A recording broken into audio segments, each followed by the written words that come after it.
योगेन चित्तस्य पदेन वाचा मलं शरीरस्य च वैद्यकेन योपाकरोतं प्रवरं मुनीना पतञ्जलिं प्राञ्जलिं रानतोऽस्मि। नमस्ते। आज सबको इंटरनेशनल योगा डे की अनेक अनेक बधाई। मैं थोड़ा बहुत इस वीडियो के साथ योगा के बारे में बताना चाहता हूँ। ऐसे तो आप सब लोगों को योगा के बारे में पता ही है, क्योंकि दुनिया भर में बहुत ही प्रसिद्ध हो चुका है योगा, और हर एक देश इस योगा से बहुत बेनिफिट ले रहा है, और हम लोगों को भी इस योगा से ज़्यादा बेनिफिट लेने चाहिए। Yoga mean is uniting your body and mind. ये आपकी बॉडी और माइंड को यूनाइट करता है और उसको स्ट्रॉन्ग बनाता है, और स्ट्रॉन्ग के साथ साथ आपको एक positive energy, focus, concentration and positive emotions देता है, जो आपको आपकी स्ट्रेस के साथ डील करने की शक्ति देता है। हम सब लोगों को योगा को अपने जीवन का एक हिस्सा बनाना चाहिए। ज़रूरी नहीं है कि आपको पूरे 7 दिन हफ्ते के अंदर योगा करना है, करो तो अच्छी बात है, लेकिन कम से कम अगर आप 3 बार भी एक हफ्ते के अंदर योगा करते हैं तो आपको इसके बेनिफिट्स नज़र आएंगे आपके जीवन में। और हम तब भी योगा को देखते हैं तो हम सिर्फ योगा के पॉस्चर्स ही देखते हैं, लोग आसना कर रहे हैं, एंड कई बार ऐसा लगता है कि ये हम नहीं कर सकते। लेकिन yoga is not all about just doing all difficult poses. Yoga बहुत आसान भी है, वो सूक्ष्म क्रिया के अनुसार किया जा सकता है, और वो थोड़ी स्ट्रेचेस होती हैं, उनसे करने से आपकी बॉडी में बहुत ही ज़्यादा बेनिफिट्स होते हैं।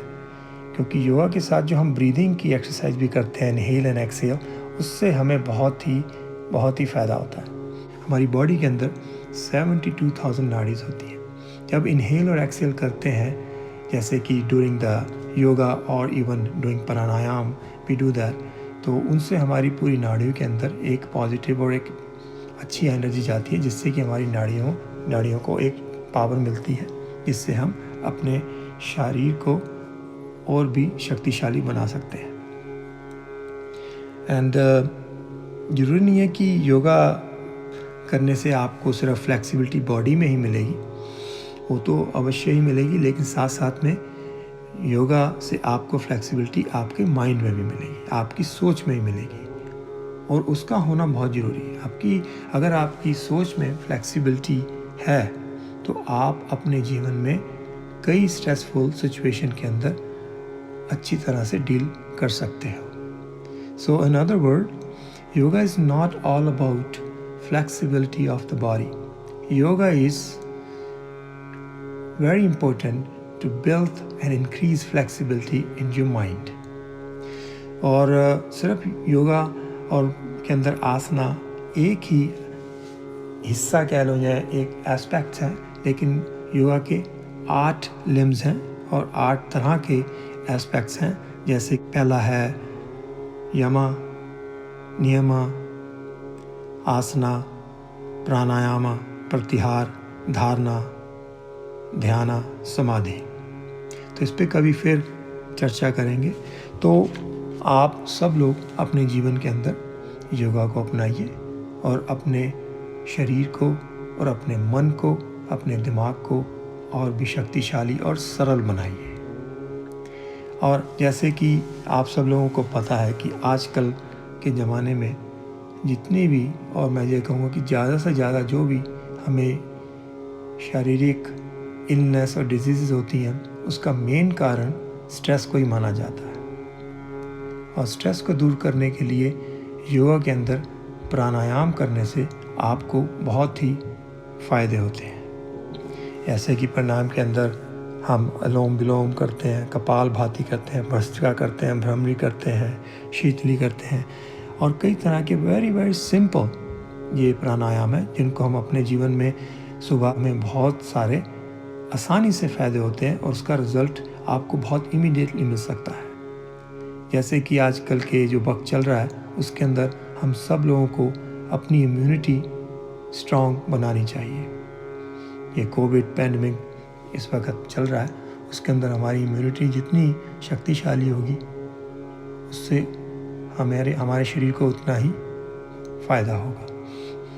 तो आप सब लोग योगा को अपनाइए अपने जीवन में। और आप सब लोग जानते हैं कई बार होता है कि सिर्फ जानना और मानना ही काफ़ी नहीं होता,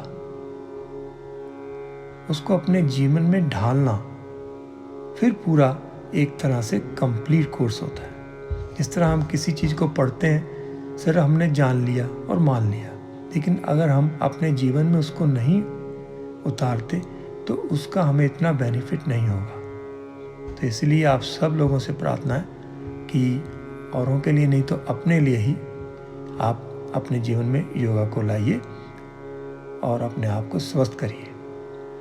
यहाँ योग है, वहाँ रोग नहीं है। धन्यवाद। नमस्ते।